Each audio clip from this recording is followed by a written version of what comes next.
এবার রবীন্দ্র জয়ন্তীতে তোমার চ্যানেলে স্পেশাল কিছু জানছো না? তাহলে ঠাকুর বাড়ির কই মাছের পাতারি করি। হ্যাঁ হ্যাঁ, তাই করো, খুব ভালো হবে। তাহলে আমি টাটকা অর্ডার দিয়ে দিই। হ্যাঁ, কই মাছ আনছিলাম। ঠিক আছে। এই যে টাটকা থেকে মাছ এসে গেছে, এখন আমি এগুলোকে ভালো করে ধুয়ে পরিষ্কার করে নেবো। মাছকে খুব ভালো করে পরিষ্কার করে ঘষে ঘষে ধুয়েছি লবণ দিয়ে।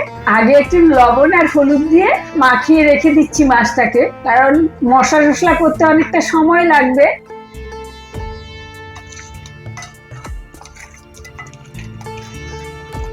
এখন আমি একটা মশলা তৈরি করে নেব, তার জন্য নিয়ে নিচ্ছি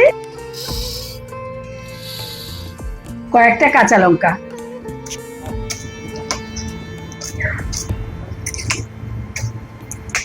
স্বাদ মতো লবণ, হলুদ। এবার প্রথমে শুকনো ঘুরিয়ে নেব, তারপরে জল দিয়ে ঘোরাবো। এই যে মিহি করে পেস্ট করে নিয়েছি। এই যে একটা কলা পাতা কেটে নিয়ে এসেছি, পাতারিতে তো কলা পাতা লাগবে, তা এখন এটাকে ম্যানেজ করি। কলা পাতাটা কচি, সেকার খুব একটা বেশি দরকার হবে না, অল্প একটু সেকে নিলাম যাতে ছিঁড়ে না যায়। আমি একটা পুরনো প্যান বসিয়ে দিয়েছি, আমি এটার মধ্যেই এইসব রান্নাগুলো করি যেগুলো অনেকক্ষণ ধরে করতে হয়। প্যানটা একটু তেল ভালো করে মাখিয়ে নিয়ে মাছটা রেডি করে নেব। যে সর্ষে বাটাটা করে রেখেছিলাম সেটা এখন দিয়ে দেব। বাজার দরে রাজার মান। টাটকার মাছ যদি কিনতে চান তাহলে কিভাবে কিনবেন সেই ডিটেলস আমি কমেন্ট সেকশনে দিয়ে রাখবো। মশলাটা খুব ভালো করে মাখাবো, সঙ্গে তেলও দেব। আগে একটু এটা মাখিয়ে নিয়ে তেলটা দিচ্ছি।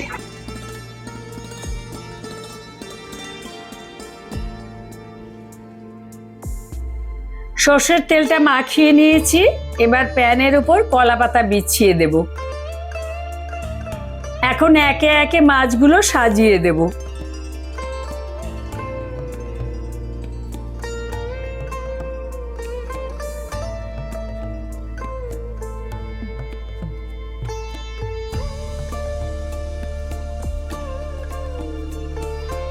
কাঁচা লঙ্কাগুলো একটু চিড়ে দিচ্ছি, গন্ধটা থাকবে, ফ্লেভার বেরোবে, আর যে খাবে সে ইচ্ছে করলে মেখে খাবে, না হলে খাবে না। ঝাল যার যার রুচি অনুযায়ী।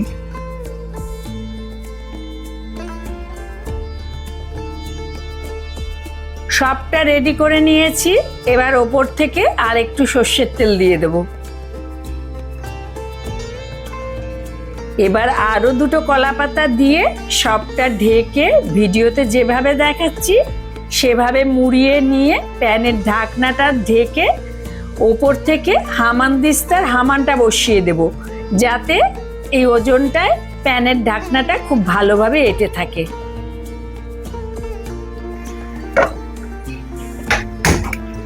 খুব সহজ রান্না রেডি করে নিলে, কিন্তু এই যে এখন হবে অনেকটা সময় রেখে দিতে হবে। কিন্তু আমি প্রথমে একটু হাই আছে বসালাম, জাস্ট সবকিছু গরম হলে আমি সিমে করে দেবো।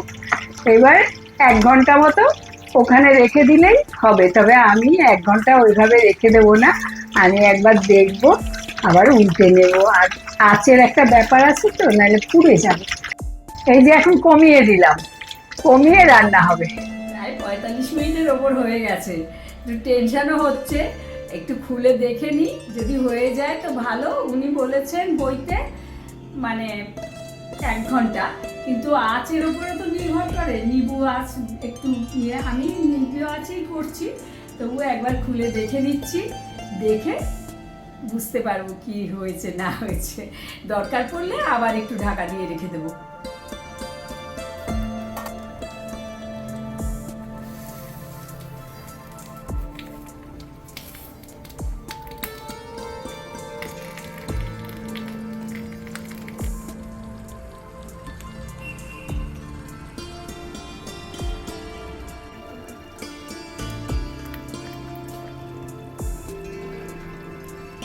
হয়ে গেছে আমার, আমি এবার একটু ঢাকা দিয়ে রেখে দেব, খাবারের সময় পরিবেশন করে দেব।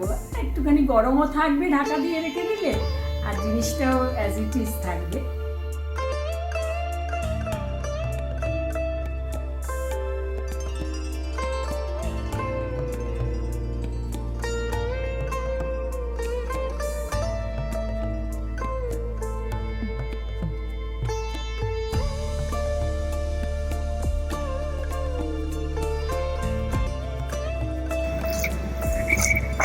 পাতারি, কই মাছের পাতারি হয়ে গেল। ঠাকুর বাড়ির কই মাছের পাতুরি। বিশেষত্ব কিন্তু আমরাও পাতারি করি, একই হুম। মানে পাতুরি। না না, তোর স্বাদ আলাদা, বুঝলে? হ্যাঁ। দারুণ স্বাদ। আহ,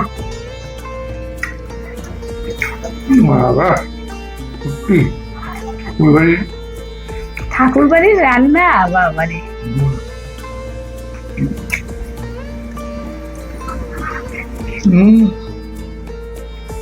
দারুণ স্বাদ আছে গো।